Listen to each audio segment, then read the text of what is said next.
大孝子为了领取养老金，直接把奶奶放进冰箱冷鲜。可就在这时，暗恋奶奶几10年的老头找上门，表示必须见到奶奶。见老头死缠烂打，于是菜花找到化妆师，把自己打扮成奶奶的模样和他见面。可没想到老头竟然提出要和奶奶结婚，于是菜花直接把糟老头彻底赶了出去。可没多久，门铃再次响起，菜花还以为是老头，直接破口大骂。直到看到是自己男友后，她直接躲进了烫头机里，避免和他对视。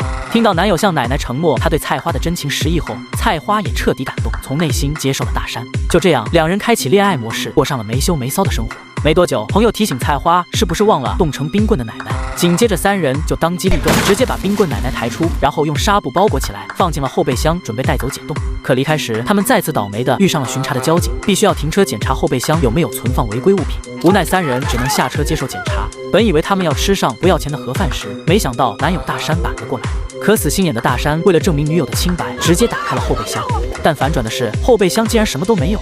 原来在路上好友一个油门就把奶奶甩了出去，他们才因此躲过一劫。故事的最后，菜花和大山一起为奶奶办理了葬礼，过上了幸福美好的生活。